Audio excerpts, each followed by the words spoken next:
بسم اللہ الرحمن الرحیم۔ زہیب وائس کے معزز خواتین و حضرات، السلام علیکم۔ دوستو، آج کی اس ویڈیو کے اندر آپ کو اسلام کے پہلے خطیب کے ساتھ ہونے والی بدسلوکیوں اور زیادتیوں سے آگاہ کیا جائے گا۔ ویڈیو کو آخر تک دیکھیے گا۔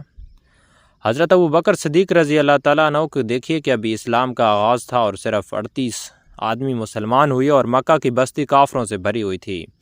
حضرت ابوبکر صدیق حضور پاک صلی اللہ علیہ وسلم کی محبت سے سرشار تھے اور حضور پاک سے التجا کی کہ مجھے اجازت دیجیے کہ میں لوگوں کو اعلانیہ اور آپ کی رسالت کی اطلاع دوں اور آپ سے فیض یاب ہونے کی دعوت دوں۔ اور آپ نے فرمایا کہ ابوبکر ابھی ذرا صبر سے کام لو اور ابھی ہم تعداد میں بہت کم ہیں۔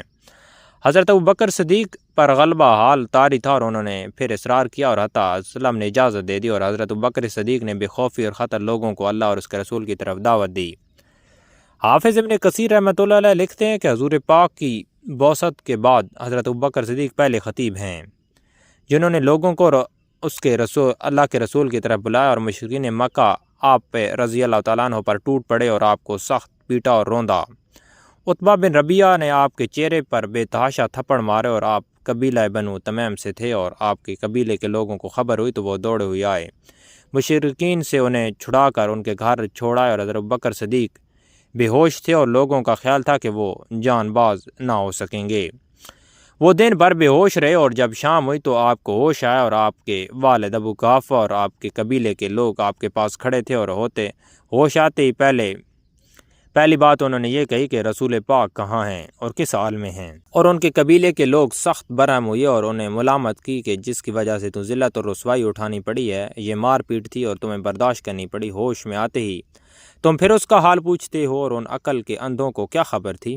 کہ ان کی خاطر سختیاں جھیلنے میں جو لذت ہے وہ دنیا داروں کو پھولوں کی سیج اور بستر کم خواب پر بھی حاصل نہیں ہوتی۔ تو ان کے قبیلے کے لوگ مایوس ہو کر اپنے گھر کو لوٹ گئے اور ان کی اماں ام الخیر سے کہہ گئے کہ جب تک محمد کی محبت سے باز نہ آ جائے اس کا بائیکاٹ کرو اور اسے کھانے پینے کو کچھ نہ دو۔ اور ماں کا مامتا تھا اور جی بھر آیا اور کھانا لا کر سامنے رکھ دیا اور کہا کہ دن بھر کے بھوکے ہو،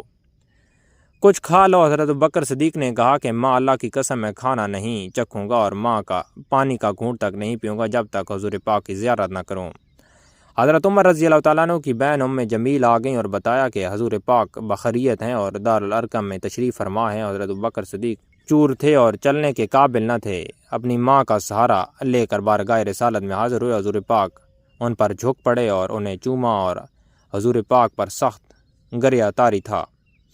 اور اللہ کی لاکھ لاکھ رحمتیں ہوں اور اس عظیم و جلیل قدر صحابی پر، اور اللہ ہمیں ان کی صحیح اتباع کرنے نصیب عطا فرمائے، آمین۔